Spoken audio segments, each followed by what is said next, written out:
চিংড়ি খেতে ভালোবাসেন? তাহলে আজকের রেসিপিটা কিন্তু একদম মিস করবেন না।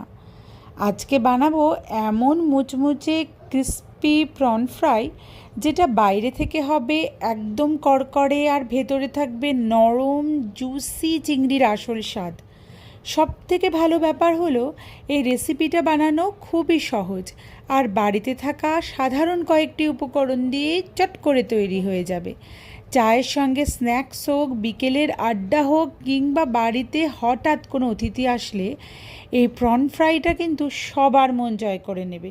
তাহলে আর দেরি না করে চলুন দেখে নিই কীভাবে খুব সহজে বানিয়ে ফেলবেন এই পারফেক্ট ক্রিস্পি প্রন ফ্রাই। এর জন্য চিংড়ি মাছগুলোকে প্রথমে একটু পাতিলেবুর রস, নুন, গোলমরিচের গুঁড়ো, আদা রসুন বাটা দিয়ে খুব সুন্দর করে ম্যারিনেট করে 15 থেকে 20 মিনিট থেকে আধা ঘন্টা পর্যন্ত ম্যারিনেট করে রেখে দিন। ব্যাস, এরপর আরেকটি কাজ করতে হবে, একটা ব্যাটার বানিয়ে ফেলবো। এর জন্য আমি নিয়ে নেব একটি বাটিতে 4 টেবিল চামচ অ্যারারুট বা কর্নফ্লাওয়ার, এর সাথে অনুপাত করে 2 টেবিল চামচ ময়দা অথবা ময়দার জায়গায় চালের গুঁড়ো, যার যেটা বাড়িতে অ্যাভেলেবেল থাকবে। এর সাথে নিয়েছি হাফ চামচ মতো বেকিং পাউডার, আর নিয়েছি গোলমরিচের গুঁড়ো, দিয়ে দিয়েছি পরিমাণ মতো লবণ, আর একটু আদা রসুন বাটা, খুবই পরিমাণে কম। তারপর দিয়ে দিয়েছি একটু ধনেপাতা কুচি, বাড়িতে অ্যাভেলেবেল থাকলে ঠিক আছে, না দিলেও কোনো ক্ষতি নেই।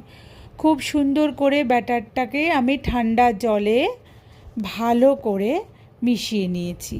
এক্ষেত্রে ব্যাটারটা রেডি করে আমি কিন্তু 5 থেকে 10 মিনিট রেস্টিং টাইম দিয়েছি। তারপর হাত দিয়ে আবার ব্যাটারটাকে যখন গুলেছি, কনসিস্টেন্সিটা সেই হিসেবে করতে হবে।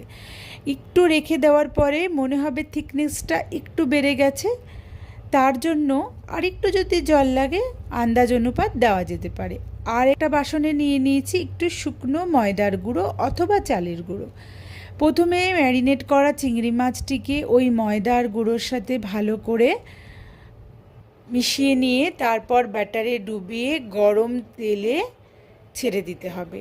মনে রাখতে হবে তেলটা গরম করার পরে আমরা কিন্তু তেলের টেম্পারেচারটাকে আবার একটু কমিয়ে দেব।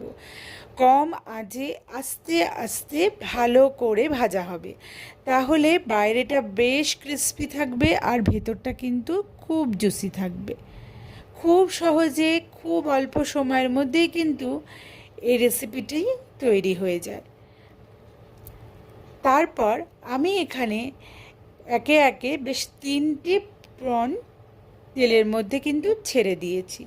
খুব ভালোভাবে আস্তে আস্তে গ্যাস কমিয়ে ভালো করে ভাজা ভাজা করে নিলেই একদম রেডি সন্ধ্যের জমজমাট টিফিন।